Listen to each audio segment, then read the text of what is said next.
मध्य प्रदेश में आज उपचुनाव है। उपचुनाव का मतदान शुरू हो गया है। सुबह से काफी कतार देखी जा रही है हर एक मतदान केंद्र पर, चाहे हम रेगांव की बात करें, पृथ्वीपुर की, खंडवा बुरहानपुर लोकसभा की, या फिर बात करें पृथ्वीपुर की। तो मेरे साथ इस वक्त भारतीय जनता पार्टी के प्रदेश अध्यक्ष, लेकिन दिखाना चाहूंगा कि आज भी प्रबंध समिति की बैठक है और बीजेपी चुनाव हो जाए भी, चुनाव ना हो तो भी, इस तरह की तैयारियां चलती रहती है। प्रबंध समिति के तमाम मेंबर्स यहाँ बैठे हुए हैं और भूपेंद्र जी जो लगातार प्रबंध समिति में है।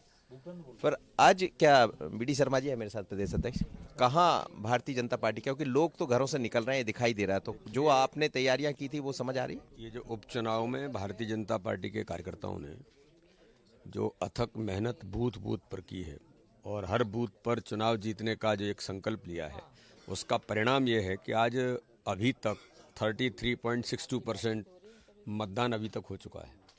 यानी जनता भारतीय जनता पार्टी को व्यापक जन समर्थन दे रही है।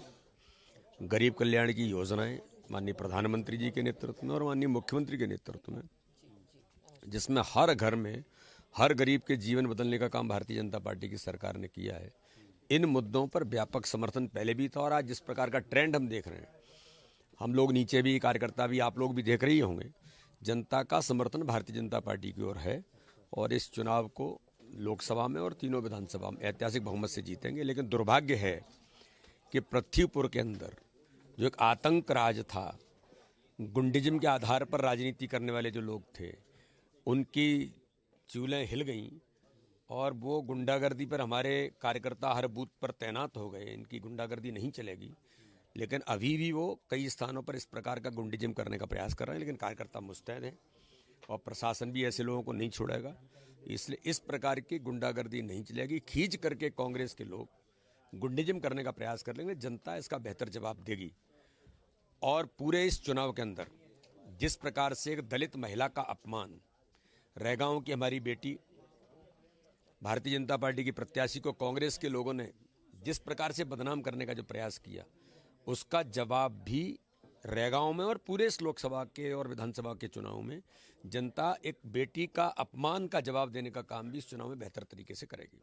लेकिन कांग्रेस भी कह रही है कि आप लोग दुरुपयोग कर रहे हैं सिस्टम का, ये सब आरोप भी दिखाई दे रहे हैं। पर क्या भारतीय जनता पार्टी बूथ तक ले जाने में मतदाताओं को सफल रही है? बिल्कुल, यही इसलिए तो मैं कह रहा हूँ, कांग्रेस इसलिए आरोप प्रत्यारोप पर झूठ बोलेगी, क्योंकि हमारा काम तो बूथ स्तर पर कार्यकर्ता सक्रियता के साथ काम कर रहे हैं और उसी का परिणाम है कि मतदान भी एकदम बढ़ा है और भारतीय जनता पार्टी के पक्ष में एक बड़ा ट्रेंड दिखाई देता है और ये चुनाव ऐतिहासिक बहुमत से जीतेंगे। कांग्रेस के पास तो कुछ बचा नहीं है, बूथ पे लोग हैं नहीं, नेता बचे नहीं हैं, तो चुनाव के आधार पर वो कहते हैं, तो केवल आरोप ही लगा सकते हैं जो वो लगा रहे हैं, और लगाएं, अच्छी बात है। कुछ बड़े मुद्दे भी दिखाई दिए, तो कई ऐसा तो नहीं कि जो ट्रेंड बढ़ रहा है वो दूसरा इशारा तो नहीं? भारतीय जनता पार्टी माननीय प्रधानमंत्री मोदी जी के नेतृत्व में गरीब कल्याण की योजनाओं पर और नेतृत्व के विश्वास पर जनता अपार समर्थन दे रही है। ये तो 2 तारीख को पता लग जाएगा।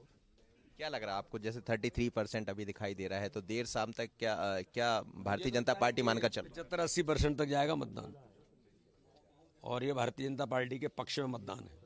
तो ये आपकी बूथ की तैयारी, इसलिए आपको की तैयारी, भाई जनता के पास जाते हैं, जनता को अवेयर करते हैं, जनता से बात करते हैं, तो कौन कर रहा है? भारतीय जनता पार्टी की। आप ये देख रहे हैं कि हमारी प्रबंध समिति लगातार एक एक बूथ पर फोकस करके काम बात कर रही है। मतदान बढ़ाना, मतदान तक लोग पहुंचे, ये प्रयास करना, ये लगातार चल रहा है। तो आप देखिएगा कि पूरी जो कमेटी बैठी हुई है, यहाँ से पूरा मॉनिटरिंग किया जा रहा है। आप देखिए लैपटॉप के जरिए भी यहाँ चीज़ें रखी हुई है और देखा जा रहा है कि कहाँ कितने लोग, और एक एक व्यक्ति की जो जिम्मेदारी है वो यहाँ दिखाई दे रही है। और बीजेपी वैसे भी हमेशा बूथ की बात करते रही है और बूथ मजबूत के साथ एक जवान 20, एक मतदान 20 जवान का पहले भी कंसेप्ट लेकर आई थी। और इस चुनाव में तैयारी भी, जैसा बीडी शर्मा जी कह रहे हैं, लेकिन जीत हार का फैसला जनता के हाथ होता है। हम तो सबसे यही कहेंगे कि आप यदि घर से नहीं निकले हैं तो मतदान करने जरूर जाइए। किसे वोट करना, किसे नहीं करना, ये आपका पक्ष है, आपको करना है, पर घर से जरूर निकलिएगा, क्योंकि आज बड़ा दिन है, आपकी जिम्मेदारी भी है और आपका हक